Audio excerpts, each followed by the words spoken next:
Sama-sama memuji kepada Allah Subhanahu wa taala dengan segala pujian atas segala limpahan nikmat dan karunia-Nya. Wa bihi nasta'in, dan kepada Allah lah kita memohon pertolongannya. Ala umurid dunya waddin, atas segala urusan dunia dan urusan-urusan agama. Wassalatu wassalamu ala asyrafil anbiya wal mursalin sayyidina wa maulana Muhammadin wa ala alihi wa sahbihi ajma'in. Dan marilah kita bersama-sama bersolawat kepada Rasulullah SAW dengan ucapan Allahumma salli ala sayyidina Muhammad wa ala ali sayyidina Muhammad. Jadi yang kami muliakan Bapak Kepala Desa ke Penghulu Kampung Dayun, kebetulan hari ini belum bisa hadir. Yang kami muliakan Bapak Krani, Bapak Kepala Dusun, dan Bapak Ibu perangkat desa, dan adik-adik KKN dan jemaah hadirin hadirat yang sudah berkenan hadir dalam majelis yang insyaallah Allah berkahi ini. Amin. Insyaallah seperti yang 2 Jumat yang lalu disampaikan Pak Penghulu, dilanjutkan kajian fikih. Tapi sebelum kajian kita lanjutkan, saya ingin sedikit menceritakan satu kisah pada zaman Nabi Muhammad SAW. Ada seorang sahabat Nabi yang setiap hari sholat berjamaah dan selalu mencari tempat di sebelah shaf sebelah kanan paling sudut. Jadi ada seorang sahabat Nabi yang kalau sholat selalu mencari tempat di paling sudut sebelah kanan. Suatu ketika Rasulullah dapati sahabat ini tidak hadir dalam sholat berjamaah. Maka Rasulullah tanya, di mana sahabat ini? Tidak tahu Rasulullah, tidak hadir. Ada yang tahu rumahnya? Maka ada yang menjawab, ada tahu Rasulullah. Maka Rasulullah akhirnya bersama dengan para sahabat mendatangi sahabat yang tidak hadir sholat berjamaah, karena mungkin bisa jadi sakit atau ada musibah yang lain. Ternyata setelah Rasulullah diantar sampai ke rumahnya, ternyata jarak rumah sahabat ini sampai Masjid Nabawi ini kurang lebih berjarak 3 jam perjalanan jalan kaki. Betapa jauhnya jarak perjalanan antara rumah dengan Masjid Nabawi. Tapi sahabat ini bisa tiap hari hadir sholat berjamaah. Maka Rasulullah ketuk pintu salam. Maka dijawab oleh seorang wanita. Ternyata yang menjawab adalah istrinya. Assalamualaikum, waalaikumsalam. Istrinya yang menjawab salam. Maka ditanyakan, di mana suamimu? Mana sahabat Nabi yang biasa hadir sholat? Maka kata istrinya terus bersedih. Ternyata sahabat yang biasa hadir sholat sekarang tidak hadir, ternyata sudah meninggal dunia. Maka istri sahabat yang meninggal dunia ini bertanya kepada Rasulullah SAW, ya Rasulullah, sebelum suamiku meninggal dunia, ada kejadian yang tidak mengenakkan dalam hatiku. Sebelum meninggal, sahabat ini berteriak dengan 3 kalimat. Dia teriak tapi 3 kalimat yang diucapkan. Karena teriakan inilah tidak enak hati istrinya. Karena orang sakaratul maut, orang mau meninggal, kalau orang teriak-teriak kan rasanya kok ciri-ciri su'ul khotimah. Sedangkan sahabat ini rajin sholat, bahkan berjalan kaki 3 jam. Tapi kok sebelum meninggal ciri-cirinya kok kurang enak. Berteriak. Apa yang diteriakannya? Maka jawab istri sahabat ini, yang pertama dia berteriak, kenapa tidak lebih jauh? Yang kedua dia berteriak, kenapa tidak yang lebih bagus? Yang ketiga dia berteriak, kenapa tidak semuanya? Maka dijawab oleh Rasulullah SAW, diterangkan, ternyata seseorang ketika menghadapi sakaratul maut, menjelang meninggalnya, ini Allah nampakkan pahala dan siksa akan dosa atau amal soleh yang akan dia terima. Kalau dia banyak amal solehnya, dia Allah nampakkan ini pahala-pahala yang akan dia terima. Begitu juga kalau dia banyak maksiatnya, ini siksa-siksa yang akan dia terima. Ternyata kata Nabi, sahabat ini dinampakkan oleh Allah Subhanahu wa taala pahala-pahala amal yang dia terima, yang akan dia terima. Maka sahabat ini yang pertama, ketika dia mau berjalan ke masjid, maka dia rasa ini musim dingin, maka dia susahnya berjalan kaki sejauh itu 3 jam perjalanan, bayangkan ke masjid. Maka Allah nampakkanlah pahala langkah kaki menuju masjid, langkah kaki menuju sholat, bagaimana besarnya pahala di sisi Allah Ta'ala. Maka dia pun menyesal. Maka dia katakan, kenapa tidak lebih jauh lagi? Kenapa tidak lebih jauh lagi? Ternyata pahala menuju sholat, menuju panggilan Allah, menuju sholat berjamaah, jauh 3 jam. Ini dia nyesal, kenapa tidak lebih jauh lagi? Rupanya pahalanya besar di sisi Allah SWT. Maka dia teriak dengan lantang, kenapa tidak lebih jauh lagi? Yang kedua, Allah nampakkan satu ketika dia di musim dingin, dia mau pergi ke masjid, maka dia memakai jaket jaket yang bagus, jaket musim dingin. Ternyata masih terasa dingin, maka dia lapisi jaket yang kurang bagus, yang agak jelek sedikit, biar lebih hangat. Maka dia berjalan ke masjid. Ketika di tengah perjalanan ke masjid tadi, dia jumpa dengan seseorang yang sedang kedinginan di perjalanan. Maka dia karena kasihan dengan orang yang kedinginan tadi, maka dilepaslah jaket yang luar yang kurang bagus tadi, disedekahkan kepada orang yang kedinginan tadi. Maka ketika dia mau meninggal dunia tadi, dinampakkan oleh Allah Ta'ala, rupanya jaket yang kurang bagus tadi diberikan kepada orang kedinginan ini, pahalanya luar biasa menolong sesama hamba Allah. Pahalanya besar luar biasa. Maka dia pun menyesal, teriak, kalau jaket yang usang, yang buruk tadi ini pahalanya besar di sisi Allah Ta'ala, apatah lagi jika jaket yang bagus itu yang kuberikan. Maka dia nyesal sebelum meninggal, maka dia teriak, kenapa kurang bagus? Kenapa tidak yang lebih bagus? Maksud dia, kenapa enggak yang lebih bagus tadi yang aku berikan kepada orang yang kedinginan? Karena pahala di sisi Allah Ta'ala memberi ini besar pahalanya. Maka Allah Ta'ala berfirman dalam Al-Quran, lan tanalul birra hatta tunfiqu mimma tuhibbun. Kalian tidak akan mencapai satu kebaktian, satu ketaatan kepada Allah Ta'ala, artinya keikhlasan yang betul-betul, hatta tunfiqu mimma tuhibbun, sehingga kalian menginfakkan apa yang kalian cintai. Jadi yang diajarkan Allah, diajarkan Rasulullah ini, yang kita senengi ini yang kita berikan. Terkadang kita ini memberikan nih sesuatu yang kurang-kurang bagus, yang kurang kita senangi, itu yang kita berikan. Padahal yang diajarkan Allah, diajarkan agama, yang kita senangi ini yang kita berikan. Ternyata penyesalan sahabat Nabi tadi, dia memberikan jaket yang kurang bagus, dia menyesal, teriak. Kenapa menyesal? Karena pahala di sisi Allah SWT, bersedekah itu besar pahalanya sehingga menyesal sebelum meninggal. Maka yang ketiga, teriakan yang ketiga, ini kita singkat saja, ini untuk motivasi awal. Yang ketiga, maka dia ucapkan, dia berteriak, kenapa tidak semuanya? Maka suatu ketika dia berjalan ke masjid tadi, membawa bekal roti, lalu dia istirahat, dia makan roti.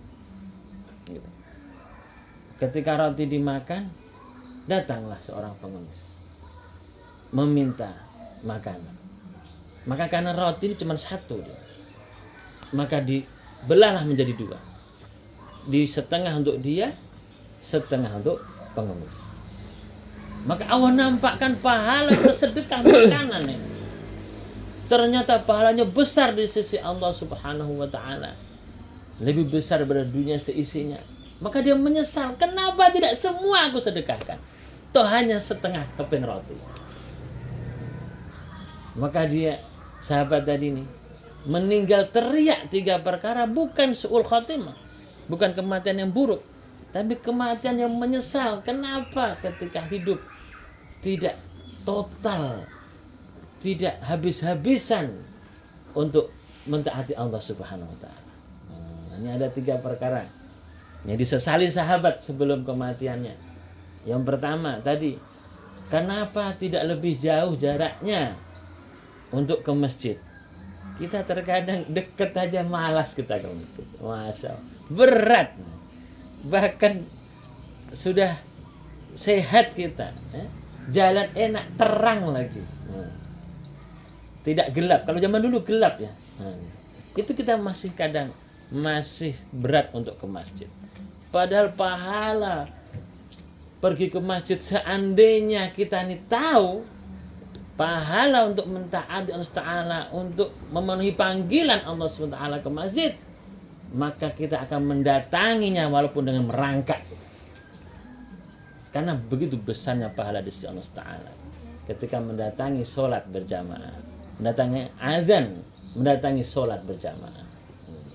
Yang kedua, pahala bersedekah, menolong seseorang ketika dalam kesusahan. Dalam hal ini memang musim dingin diberi jaket usang saja, kita berikan dengan keikhlasan, ini pahalanya besar di sisi Allah Ta'ala. Apalagi kita berikan bantuan kepada saudara kita yang kesusahan, yang kita berikan ini bantuan yang baik, bukan baju yang usang. Sedangkan baju yang usang saja pahalanya besar di sisi Allah Ta'ala. Apalagi kita berikan baju, berikan bantuan yang lebih baik. Tentu pahalanya kita akan jumpai di sisi Allah Ta'ala. Tentu lebih baik lagi. Tentu lebih besar lagi pahalanya. Inilah yang disesali sahabat Nabi. Kenapa tidak total, tidak jaket yang bagus aja yang kita berikan. Maka yang ketiga yang disesali sahabat tadi, dia hanya memberikan setengah keping roti. Setengah keping roti. Ternyata ini pahalanya besar di sisi Allah Subhanahu wa taala. Bayangkan setengah keping roti. Ini ada pahala di sisi Allah. Bayangkan kalau kita bersedekah kepada fakir miskin, misalnya memberi beras 10 kilo, 5 kilo, menjadikan anak yatim kenyang, anak yatim tidak lagi memikirkan makanan, Masya Allah. Ini besar pahala di sisi Allah Subhanahu wa ta'ala. Yang hari ini terkadang kita makanan yang kita buang-buang. Siapa di rumah kita yang tak pernah buang makanan? Kita semua mesti buang makanan. Bahkan anak KKN yang sebentar aja pun buang makanan. Betul adik ya? Iya, buang makanan. Maka kadang-kadang kita ini menganggap ini perkara sepele. Tapi kalau kita tunaikan dengan ilmu, dengan petunjuk ajaran Rasulullah, ini menjadi pahala yang besar. Ada satu orang sahabat atau tabi'in, dia budak, diberi budaknya Sayyidina Utsman. Dia disuruh menjaga kebun. Yang jaga kebun ini seorang budak dan seekor anjing. Jadi budak ini dikasih dia sekeping roti untuk makan. Setiap dia makan satu keping, satu cuil roti, maka disedekahkan juga untuk anjingnya tadi. Jadi dia makan secuil, anjingnya makan secuil. Nah, gitu. Ternyata gitu, ini adalah amal yang luar biasa. Bahkan memberi makan seekor anjing pun ini ada nilai sisi Allah Subhanahu wa taala. Bahkan dalam satu riwayat ceritakan ada seorang pelacur, bayangkan pelacur, betapa dosanya, seakan-akan memang wajib masuk neraka. Tapi satu ketika dia berjalan mendapati seekor anjing kehausan, maka dicarinya air. Ternyata ada dekat situ sumur. anjing ini tak bisa minum ke dalam sumur karena sumurnya dalam. Maka sang pelacur ini dia turun ke sumur itu karena tak punya timba, tak ada apa-apa di situ, dicopotnya sepatunya. Maka dia merangkak ke dalam sumur, diambilnya air itu dengan sepatunya. Lalu dia naik lagi ke atas sumur, maka diminumnya anjing itu dengan sepatu jadi yang ada airnya. Sikit bertahap-bertahap, akhirnya anjing itu selamat, tidak jadi mati kehausan. Maka dalam riwayat ini disampaikan bahwa pelacur ini akhirnya diampuni dosanya oleh Allah SWT tersebab kasih sayangnya kepada anjing yang hari ini memang secara hukum dinajiskan oleh Allah SWT. Binatang yang hina, binatang yang najis, tapi ini makhluk Allah SWT. Jika kita menolong makhluk Allah Ta'ala, maka Allah pun akan menolong kita. Maka boleh jadi Allah ampuni dosa-dosa kita tersebab kita menolong hamba Allah walaupun itu seekor anjing. Apalagi menolong manusia yang sama-sama beriman pada Allah Ta'ala. Menolong seekor anjing saja, seorang pelacur diampuni Allah Ta'ala sehingga masuk surga, tidak jadi masuk neraka. Apalagi menolong sesama hamba Allah Subhanahu wa Ta'ala. Tentu pahalanya lebih besar lagi di sisi Allah Subhanahu wa Ta'ala. Jemaah yang mulia, demikian target pagi, semangat agar kita semangat dalam menjalani kehidupan, beramal kepada Allah Ta'ala, untuk taat kepada Allah Ta'ala, untuk tidak sayang bahwa kehidupan kita ini sementara. Apa yang kita miliki ini adalah milik Allah Ta'ala. Bahkan makanan yang di hadapan kita ini bisa bernilai ibadah jika kita berbagi. Nah, pakaian kita miliki bisa bernilai ibadah kita berbagi. Dan semangat kita untuk ibadah, untuk menjalani, untuk mendatangi panggilan Allah Ta'ala, yaitu mendatangi sholat berjamaah. Jemaah yang mulia, lanjut fikih. Boleh. Nah, ini tadi baru pembukaan ya, sinopsis apa? Nah, baru pembukaan agar kita semangat fresh dulu. Baik, selanjutnya kita seperti pesan dari Pak Penghulu kemarin, kita lanjutkan fikih kita. Sebelum kita lanjutkan fikih kita, mungkin sudah ada pertanyaan seputar fikih atau apa? Sudah ada pertanyaan belum, Bapak Ibu? Oke. Kalau sudah ada, silakan. Kalau belum, kita lanjutkan sedikit, lalu masuk sesi pertanyaan lagi.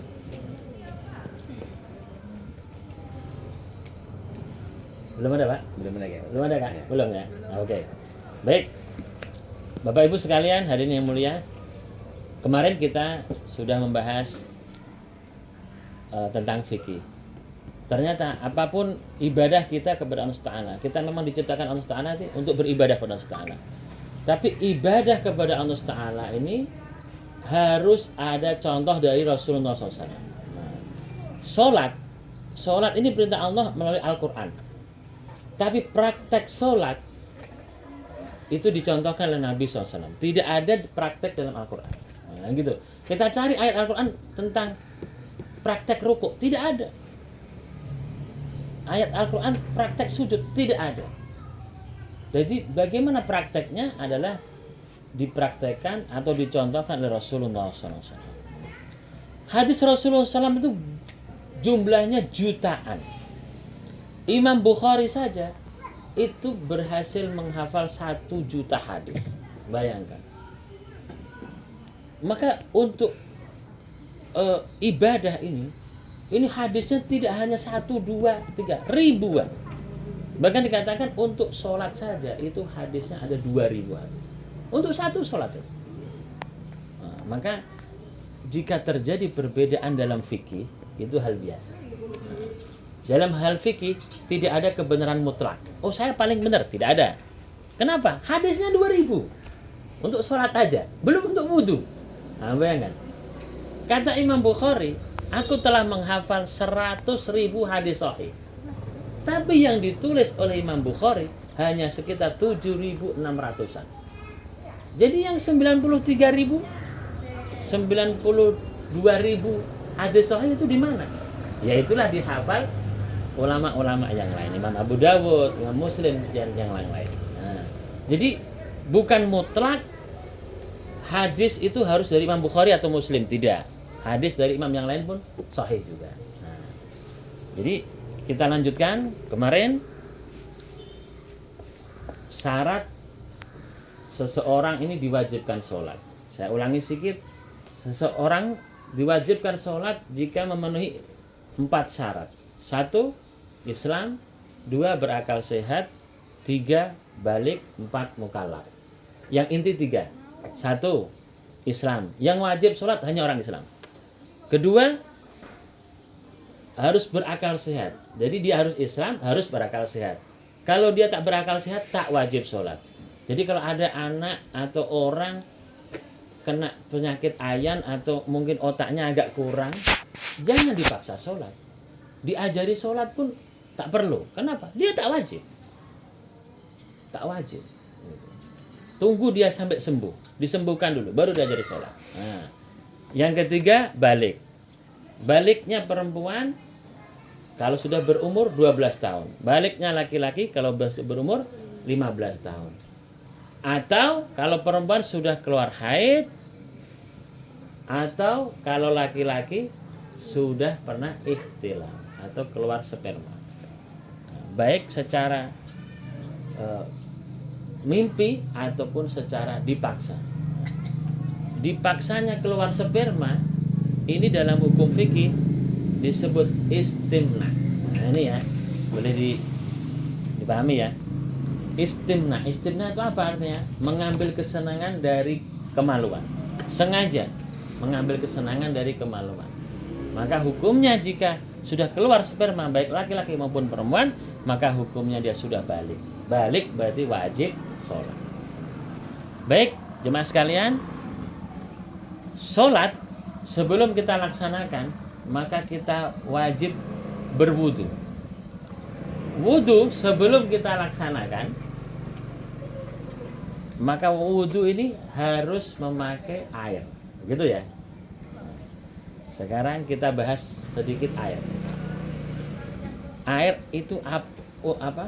Ada berapa dan air apa aja yang bisa digunakan untuk bersuci? Dalam mazhab Imam Syafi'i, air ini terbagi menjadi 3. Ya. 1 air tohir mutahhir, suci dan bisa digunakan untuk bersuci dan bisa dikonsumsi. Ini pertama, air tohir mutahhir. Artinya air suci mensucikan. Maksudnya apa? Air yang suci bisa digunakan untuk bersuci dan bisa dikonsumsi. Ini Bapak Ibu ya. Nah. Yang kedua, air mustakmal. Air yang bekas, artinya apa? Air yang sudah bekas digunakan untuk bersuci. Atau air yang berubah rasanya atau warnanya karena rekayasa manusia. Air ini tidak bisa digunakan untuk bersuci, tapi bisa dikonsumsi. Udah. Contoh apa? Air teh. Sudah. Air Sprite. Air apa lagi? Ini sengaja direkayasa manusia, tapi dia digunakan untuk konsumsi, tapi tak bisa untuk bersuci. Walaupun banyak. Misalnya ada orang kerja di pabrik teh botol, kan baru. Itu kan penampungannya besar nih. Kalau orang dicemplungkan situ mati, nah, kolam bentuknya. Jadi misalnya kebelet buang air, kencing. Rupanya WC mancet. Ambilin lah air teh untuk cebok. Oh, tak bisa. Tak sah, tak suci. Atau bisa bapak-bapak dalam perjalanan biasa minum Sprite kan, sama-sama bening ya. Di pinggir jalan kencing, tak ada air, Sprite langsung cebok. Bisa, tak sah, tak suci. Tapi kan Sprite bening juga. Tak bisa, kenapa? Air Sprite, air mustakmal. Air teh, air mustakmal. Sekarang saya tanya, air gambut. Air gambut ini termasuk mustakmal apa tohir mutahhir? Bisa digunakan bersuci atau tidak? Ini. Coba dipikir. Air gambut ini kayak teh juga, kayak kopi. Tapi bukan buatan manusia. Ya. Betul. Bisa digunakan bersuci. Kenapa? Karena bukan buatan manusia. Bukan rekayasa manusia. Dia alami sendiri. Di Kudus, Bapak Ibu ya, di kampung saya, itu ada sumber air, bening. Tapi rasanya 7 rasa. Maka ada wisata air 7 rasa di Gunung Muria. Saya sudah sampai itu. Memang saya ambil, saya minum. Itu dingin seger. Rasanya kayak nano-nano. Betul, ada asam, ada manis, ada agak pahitnya. Air 7 rasa. Tapi memang air asli dari alam. Di bawah pokok besar. Ternyata karena pengaruh zat dari pokok itu tadi, dari pohon itu. Ini walaupun rasanya nano-nano, 7 rasa, ini tetap tohir, mutahhir. Bisa gunakan bersuci. Walaupun bisa digunakan juga untuk konsumsi. Nah. Yang ketiga, air yang ketiga, yaitu air mutanajis. Air sedikit yang sudah tercampuri najis. Air sedikit itu berapa? Dalam fikih Imam Syafi'i berdasarkan hadis Nabi SAW, jika idza kana al-ma'kullataini, jika ada air sebanyak 2 kullah, kata Nabi, maka tidak ada yang bisa menajiskannya. Ini dalam pemahaman hadis Nabi dalam kitab Bulughul Maram. Artinya apa? Jika air itu memenuhi 2 kullah. 2 kullah itu istilah Nabi ya, Bu ya. Jadi istilah Indonesia kullah. Kullah, 2 kullah itu seberapa? Kata Syekh Wahbah Zuhaili, ulama dari Suriah, sekarang masih hidup dan banyak karyanya itu tafsir Munir ya, termasuk salah satu. Beliau menjelaskan 2 kullah itu adalah satu wadah yang berukuran 60 cm kali 60 cm kali 60 cm. Itu seukuran 2 kullah. Kalau ada air sebanyak 2 kullah lalu terjatuhi najis, selagi tidak berubah ta'muhu, rasanya. Yang kedua, launuhu, warnanya. Yang ketiga, rihuhu, aromanya. Tidak berubah rasa, bau, dan warna, maka ini tetap suci. Maka kalau saya katakan air sedikit, dalam ilmu fikih ya Bapak Ibu ya, kalau saya bilang air sedikit, berarti air kurang dari 2 kullah. Nah gitu ya. Ini jadi semacam kaidah kita ya. Kalau dalam fikih dikatakan air sedikit berarti kurang dari 2 kullah. Tapi kalau dikatakan air banyak berarti 2 kullah lebih. Nah, itu teori fikih seperti itu. Nah, kalau ada air sedikit artinya kurang dari 2 kullah. Contoh 1 ember. Gitu kan. Lalu terjatuhi tai cicak. Maka tapi bening, tidak berubah. Hukumnya gimana? Hukumnya tetap mutanajis. Kenapa? Kurang dari 2 kullah.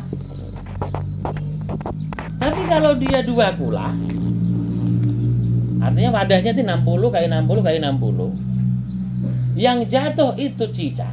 Nah, bukan tainya lagi, cicak mati. Nah, cicaknya angkat. Cek dulu, warnanya berubah nggak airnya? Tak berubah.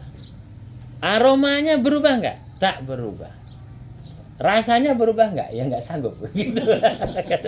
Tak sanggup, cicik kadang. Tapi tak apa-apa, untuk fikih sanggup kan.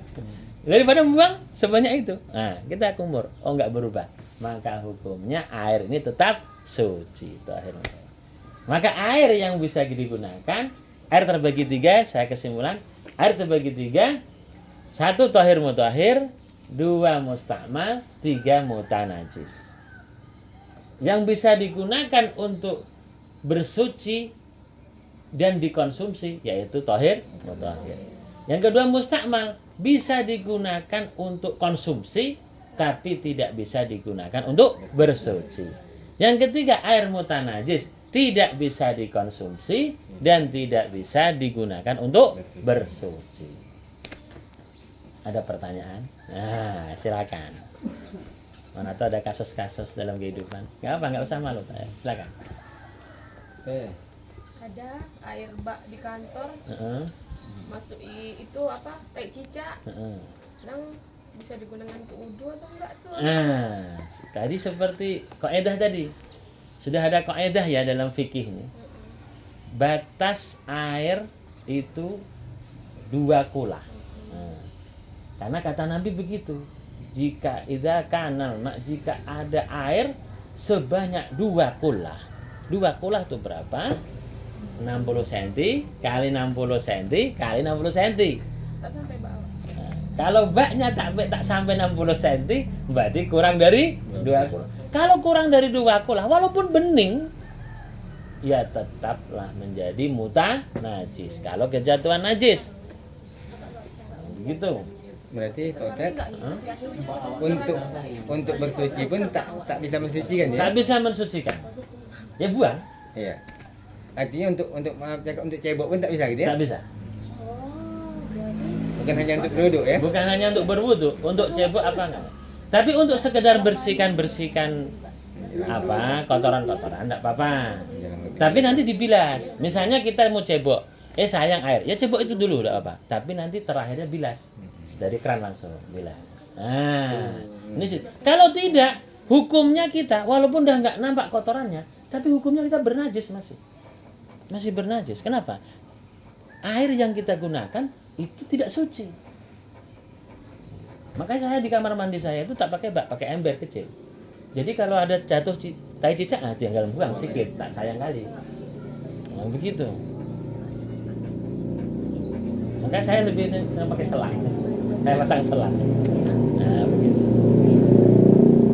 Dan ini memang disyariatkan oleh Nabi dalam hadisnya. Jika air mencapai 2 kula, maka tidak ada najis yang bisa kotoran yang menajiskan. Artinya kalau kurang dari mafhum mukhalafahnya dalam ilmu fikih, jika Nabi katakan 2 kula berarti kurang dari 2 kula, maka bisa menajiskan. Najis itu tetap akan menajiskan air itu. Sekarang menurut Imam Syafi'i, air suci mensucikan tuh ada 7. 1. Air hujan. 2. Air laut. 3. Air sungai. 4. Mata air. 5. Air sumur. 6. Air embun. 7. Air salju. Jadi kalau Bapak Ibu rekreasi ke Swiss musim salju, wudu pakai salju? Boleh. Karena salju itu air. Gitu. Terus tak ada air. Bisa nggak kita wudu pakai embun? Bisa. Tapi tak pakai kumur, cuman kumur embun. Gitu. Tak bisa. Langsung kan Imam Syafi'i, nanti kita sampai pada rukun wudu, kumur tak jadi rukun. Nah, Imam Syafi'i ya, kita bahas fikih Imam Syafi'i. Imam Syafi'i itu tak pakai kumur, boleh. Gitu. Kumur itu sunat hukumnya.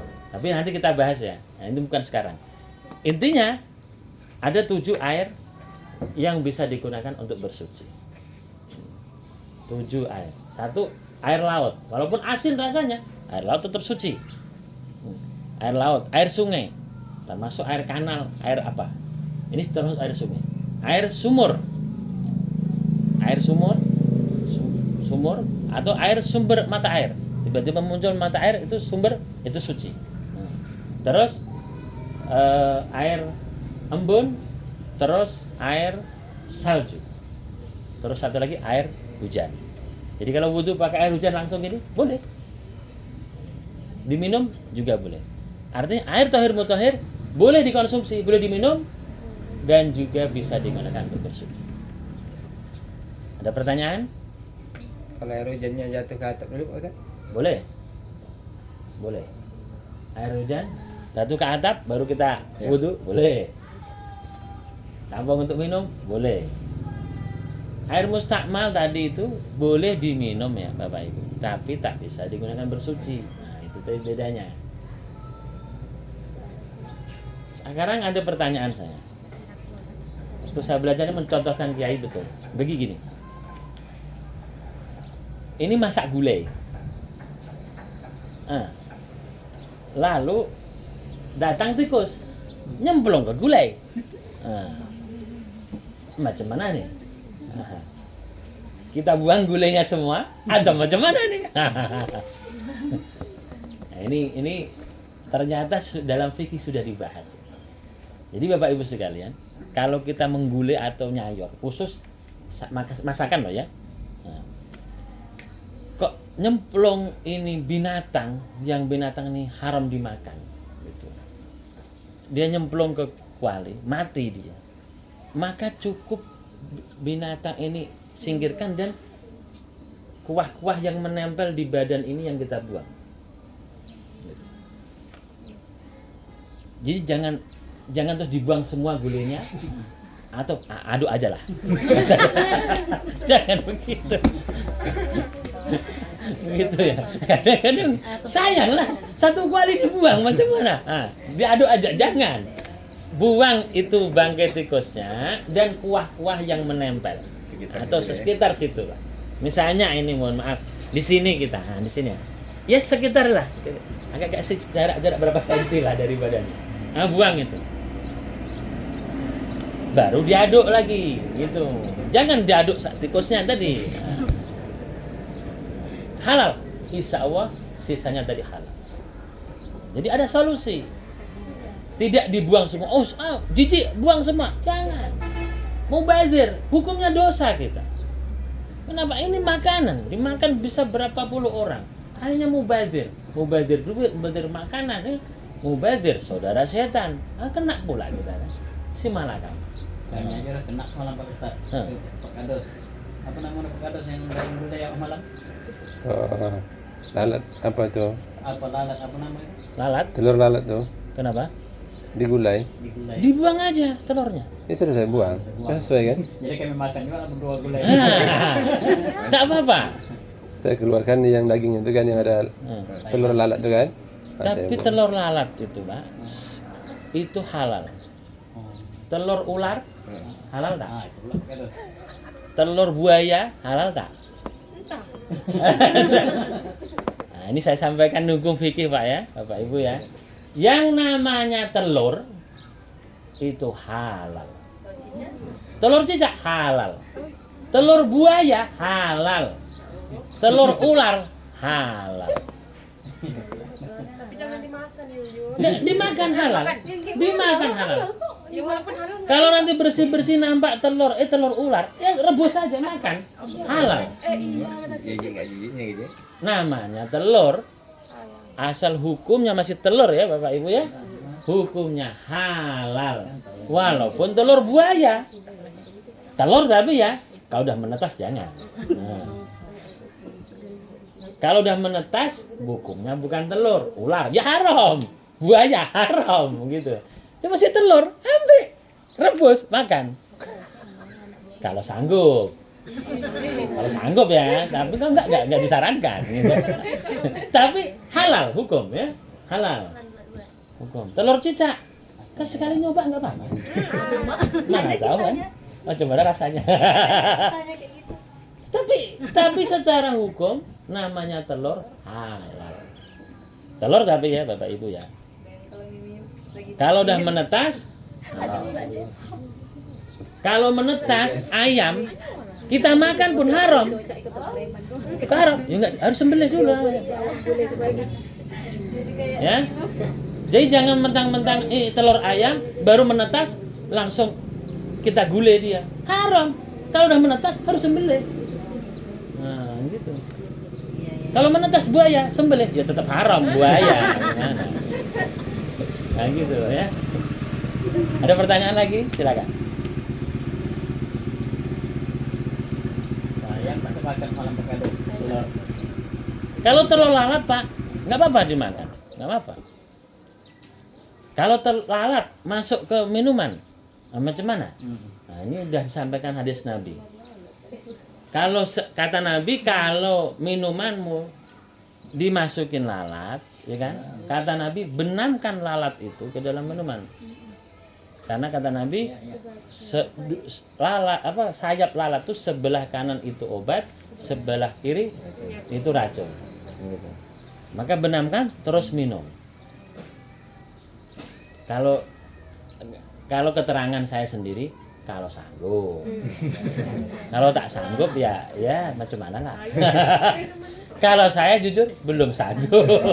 Tapi yang sunnah begitu, dibenamkan, diminum, itu yang bagus. Tapi sejujurnya manusiawi saya sendiri tak sanggup, mending saya buang. Ini hidangi teh nih ya, masuk lalat, ala udahlah, buang saya, nggak sanggup saya. Tapi yang benar, benamkan, terus minum. Dan saya sudah pernah nyoba kopi, saya tak tahu ada lalat, saya minum, nyangkut, saya buang lalat, ya Allah. Habis itu mau mutah tak bisa mutah, mau ditelan, ya, bingung saya, karena rasa jijik tadi itu. Maka saya belum sanggup mengamalkan hadis ini, saya belum sanggup. Tapi yang betul itulah yang saran Nabi. Sama seperti telur tadi itu, Ustaz. Mungkin sanggup tak sanggupnya ini, Ustaz. Ya, itu. Begitu juga gulai kena tikus tadi, Pak. Ya. Mungkin yang masak maju mundur makan. Enggak akan Yang dimakan kita ya, tahu. kan? Tapi tak tahu lah, entahlah situ. Masa. Kalau cicak Pak Ustaz sama aja? Sama. Sama. Yang penting syaratnya bangkai itu belum cair. Tapi karena kita nggak tahu, kita aduk, dia menjadi udah menyatu rata, ya terpaksalah buang. Karena sudah kecampuran barang najis.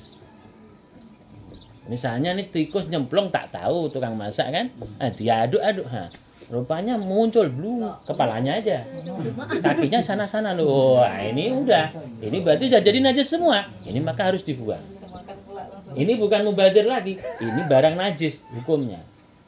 Tapi kalau baru plung gitu, mati ngambang, maka buanglah sikit tadi. Dan ini pernah terjadi waktu saya ngajar dulu di Bogor, di Pondok Rafah Boarding School. Kejadian memang saya sendiri. Jadi santri itu minumnya air rebusan. Setelah direbus, ditaruh di drum biru gitu. Drum biru kayak kita itu, drum biru biasa itu. Air betul mendidih, drum biru. Saya lagi makan, diganggu anak kucing. Jadi anak kucing ganggu, saya usir, hus.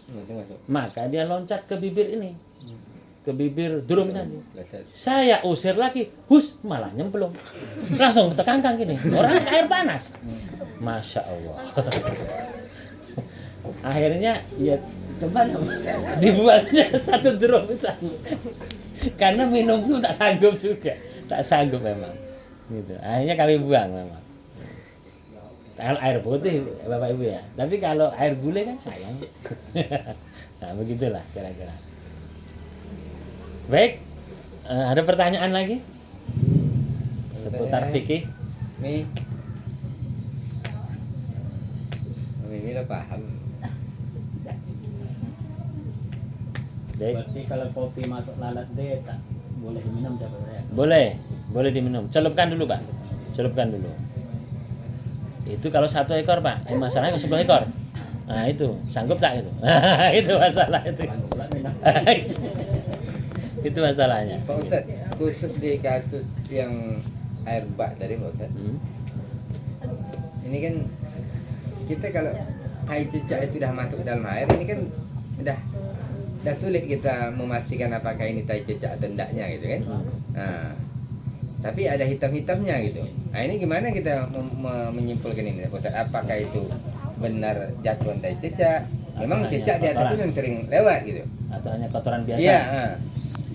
Jadi Bapak Ibu sekalian, fikih itu yang dihukumi fisik, yang dihukumi apa yang nampak, bukan hati, gitu. Tapi memang yang nampak apa? Kita nampak dan yakin itu tai cicak, ya berarti itu najis. Gitu. Tapi kita nampak, nggak yakin tuh tai cicak, itu nggak tai cicak, ya nggak najis. Ternyata kita pakai wudhu lalu sholat, lalu besok itu tai cicak.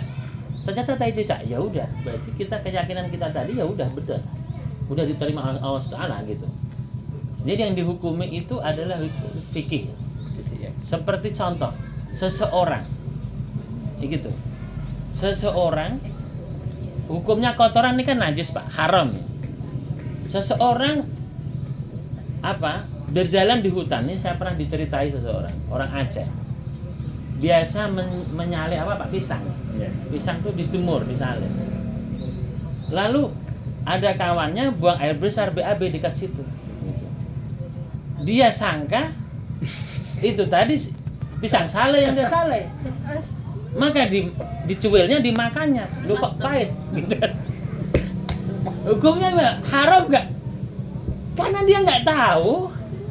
Dia kira pisang saleh dimakannya, dia tak ada hukum dia. Tapi kalau udah tahu itu kotoran sengaja dimakannya, hukumnya haram. Nah, ini terjadi begitu Pak ya. Jadi ini artinya fikih, yang dihukumi adalah fisik, yang nampak.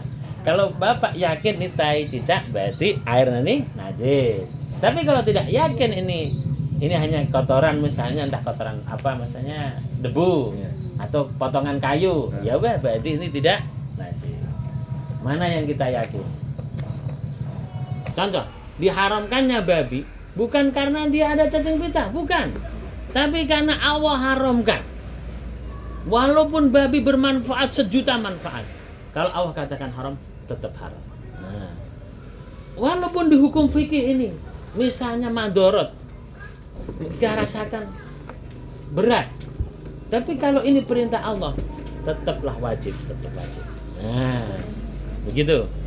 Jadi intinya hukum Allah dalam hal ini yang kita bahas adalah hukum fikih, itu tidak terkait kepada efek samping atau dampak. Tapi kita meyakini yang diperintahkan Allah SWT mesti ada kebaikan untuk makhluk. Nah, untuk hamba. Misalnya ada seseorang, saya nggak mau sholat ke masjid Ustaz. Kenapa? Saya kalau jalan tuh bisa tumbang, pingsan dan bahkan mati di jalan. Nah, gitu. Hanya nggak ke masjid. Oh, nggak bisa. Nggak ada alasan seperti itu. Maka Islam, hukum Islam tidak disandarkan kepada efek. Tadi ya, nah, pertanyaannya gitu. Apakah hukum fikih itu bisa berubah karena ada efek samping? Nah, tidak ada seperti itu. Hukum tidak disandarkan pada efek samping. Tapi hukum itu memang ketetapan dari Allah Subhanahu wa Ta'ala. Moga-moga jika ada benarnya datangnya dari Allah Ta'ala, jika ada kekurangan, kesalahan, semoga Allah ampuni, dan semoga Allah Ta'ala memberikan kepahaman kepada kita atas ilmu-ilmunya, dan semoga Allah sempurnakan ibadah kita, sehingga ibadah kita yang kurang-kurang, fikih kita yang kurang paham, ilmu kita yang kurang ini Allah ampuni dan tetap Allah terima sebagai amal soleh di sisinya. Amin amin ya rabbal alamin. Kita tutup dengan doa kafaratul majlis. Subhanakallahumma bihamdika asyhadu an la ilaha illa anta astaghfiruka wa atubu ilaik. Jadi saya mohon maaf. Wassalamualaikum warahmatullahi wabarakatuh. Waalaikumsalam.